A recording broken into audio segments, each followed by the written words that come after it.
So then he goes up an arpeggio from the 12th fret on the G string, 11th fret on the B string, and the 10th fret on the E string. So the whole thing is...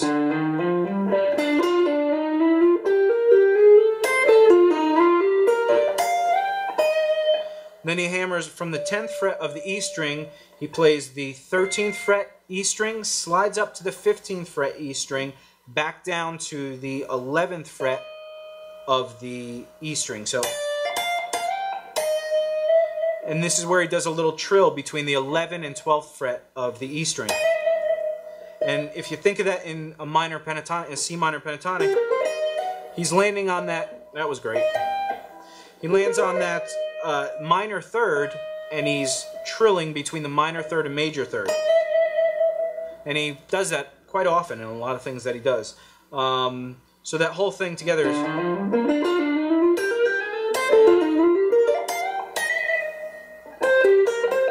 And then this is all, again, C minor pentatonic, going from the 13th fret of the B string to the 12th fret of the G string, 10th fret, or I'm sorry, the 11th fret of the B string, and the 13th fret of the B string. So...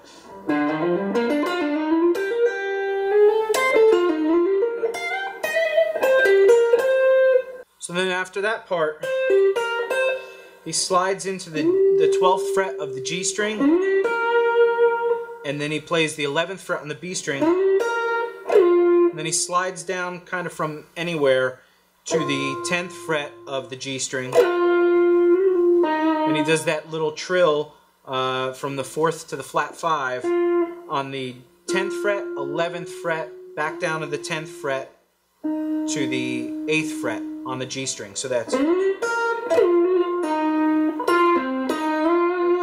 And then he does a fourth interval kind of thing where he goes from the 10th fret on the G string to the 10th fret on the D string. And then he slides from the 10th fret G string to the the 8th fret G string to the 10th fret and back down. So it's and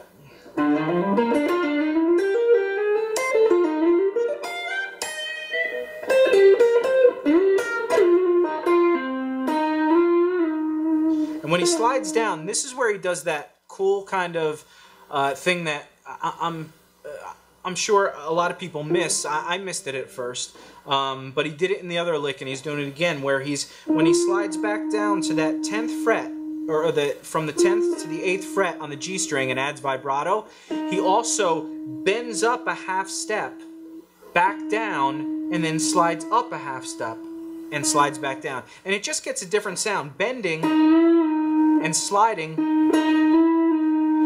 sound different. So when he adds those things together, it's just a cool little thing that adds flavor to your playing. So anyway, so that thing goes...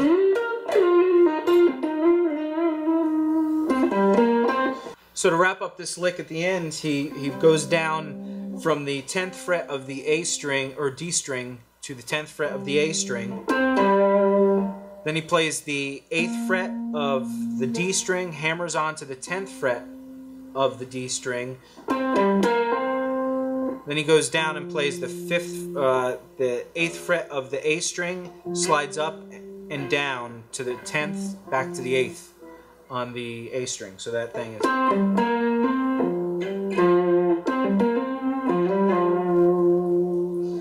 And that's essentially it. And I'll play it slow once. Let me see if I can get through it.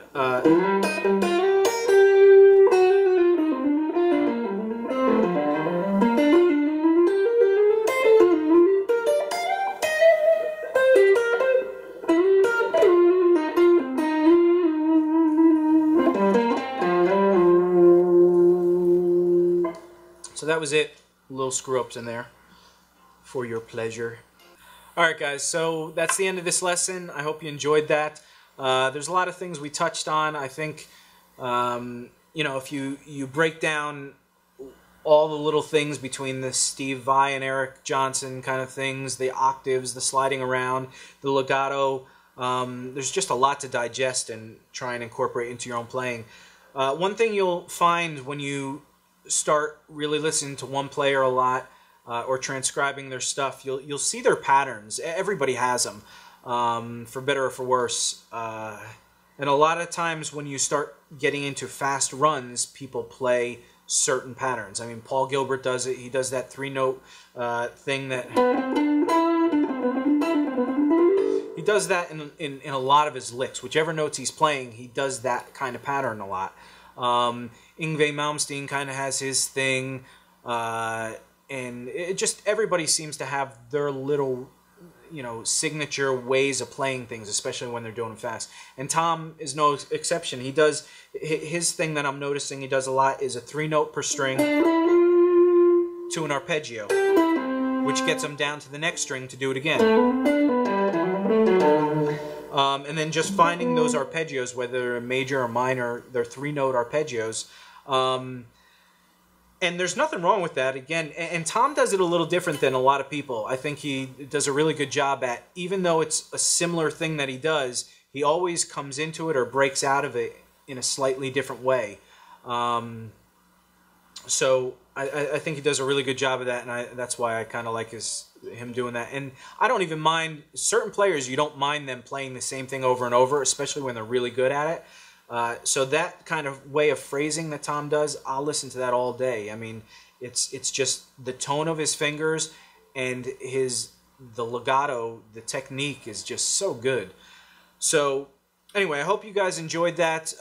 We got a bunch more lessons. I've kind of slowed down a little bit in the last couple weeks. I got a gig, and it's been the last 3 or 4 weeks, so it's kind of taken me away from this.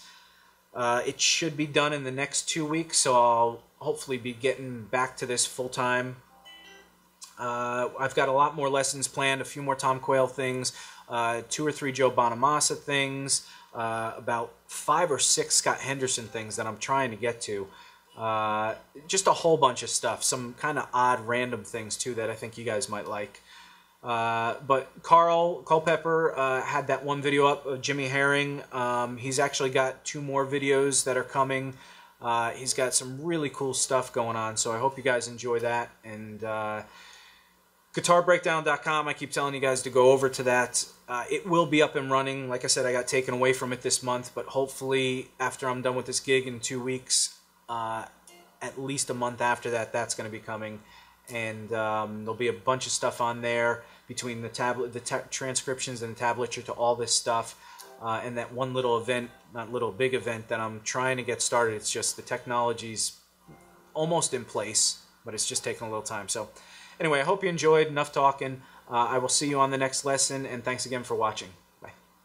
And if that wasn't enough talking, I forgot to mention, if you guys like this, please click the like and all that kind of stuff, and do all those silly little things.